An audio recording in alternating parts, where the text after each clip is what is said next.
I've got 25 plus ways to use one of the most unique and versatile tools you'll ever put in your workshop. Let me show you. These are 1, 2, 3 setup blocks, and they come in a variety of versions. You got a no-hole version, a 1-hole, an 11, and a 23-hole version. Primarily today, we'll be talking about the 23-hole version. If you're interested in picking up a set of 1, 2, 3 blocks or the connection kits, there'll be links in the description below if you can go check them out for yourself. When you first get your 1, 2, 3 blocks in the shop, you're going to want to unbox them, unwrap this paper that's on them. There's going to be a thin coat of oil on there to keep them from rusting. While in transport, you want to wipe that off, wipe it clean, take some paste wax and put on there, and that's going to stop them from rusting if you're in a high humidity area. Now, these amazing little tools were never meant to be used in a wood shop. They're actually made for machine shops, metalworkers, not us woodworkers. But they have so many uses in the workshop that woodworkers have to have them. These are made from hardened steel, so you can drop them, you can drop kick them. I wouldn't, but you can. If you do, it's gonna hurt. These can't be damaged for the most part. In the wood shop, you're never gonna damage them. So they're gonna last forever. These are exactly 1 inch by 2 inch by 3 inch, and they're always made in pairs. So you're gonna get a matching pair every time. And they're within 1/10,000th of an inch accurate on that 1, 2, 3. How small is 1/10,000th? Well, if you split a human hair, those of you who have hair, if you split a human hair 30 times, one of those 30th strands will be 1/10,000th of an inch. You'll never need anything more accurate in your shop, I guarantee it. The sides are also perfectly parallel within 2/10,000ths of an inch, still extremely small, and they're square to 3/10,000ths of an inch, also more than you'll ever need. Let me show you everything these amazing tools can do in your wood shop. And if I missed some, comment below what you use them for. Since these are so precisely square, they're obviously good for using as a small square. You can square up your table saw blade, your table saw fence, you can check your miter saw blade, you can check your jointer fence, or even inside small boxes or drawers to check and see if those are square. Obviously, you can use them to set 1 inch by 2 inch or 3 inch blade heights. If you need more precision, check out these brass setup blocks that have markings on them. Now I've got 1.5, 1 3/8, or you can combine them for like 1 5/8, whatever you need. You can also use them at the router table to set the bit height so you can cut dados and grooves exactly where you want them. You can also set your fence an exact distance away from the blade at 1 inch, 2, 3 by combining them 4, 5, and 6 inches away. Pair the 1, 2, 3 blocks with these awesome little corner clamps, and now you've got a corner clamping jig. You can use it to clamp up panels or even small boxes and parts while you let the glue dry, make your joiner or anything like that. And because these are perfectly square, your box or your project's going to be square when you clamp these down tight. Or you can simply use these as a paperweight. You know, if you got your shop fan going, or if you're just cleaning up, then a lot of times you blow your papers off. You can use it as a small cutting guide. You can also use these as drill bit guides, so you make sure you drill that hole straight up and down every time. Also, because these holes are exactly spaced, if you needed to space them out in any orientation there, you could use that for spacing as well. If you're using smaller bits, you can use that hole as a guide so that you can ensure that you're not tilting one way or the other. You can also simply just use the edge of the block to ensure that you're straight up and down. Also, if you needed to tap some threads in a hole, this is a good way to do that too, because you're going to be able to hold that straight up and down while you tap. Because these are so precise, anytime you get a new square in the shop, be sure and use one of these to check and ensure all of your squares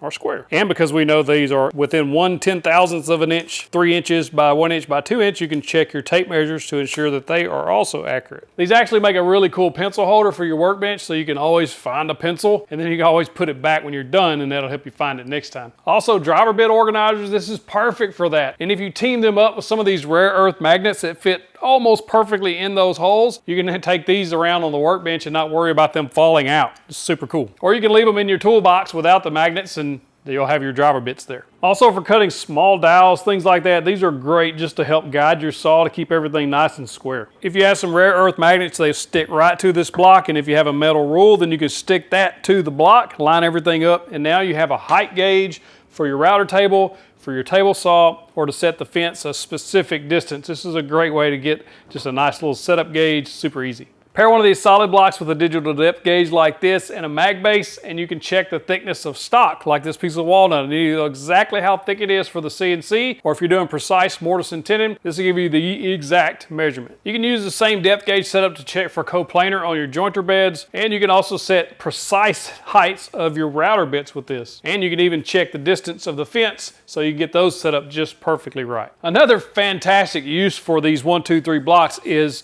just using them as a stop block on your table saw. If you want to make short pieces, then when you set this on the fence, what you're getting is 1 inch away. So now you can use your cursor, just add an inch. So if I needed to cut 2-inch pieces, I move the cursor down to 3 inches, set it, and when I make this cut, that's going to be a 2-inch piece every single time. So I cut it, then I move it, I cut it, I move it, and then I've got 2-inch pieces every time.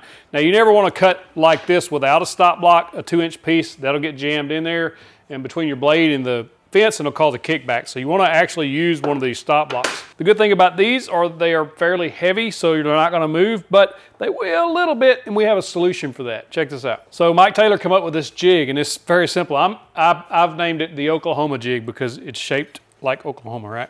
So what we're going to do is this is just a 5/16 bolt that he stuck glued in there and drilled 7/16 to the center.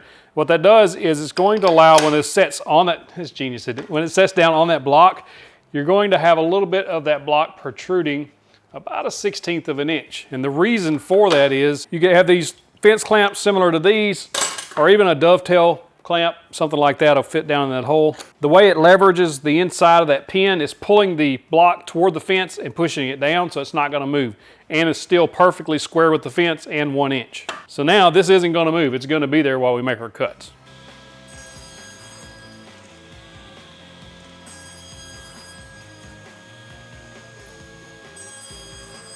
So it doesn't matter how many 2-inch blocks or 3-inch blocks or how many blocks you need to make. We've got all those cut. It's going to be exact same every time. That block's not going to move on you. It's just an awesome use. This is an Oklahoma jig, y'all. Super simple. So if you want to make one of these for yourself, the Oklahoma jig, this piece of the block's 3 inches, this is 3 inches, and then it's about 3 inches tall. So if you cut your block out 6 by 3 and then cut this 3-inch notch out.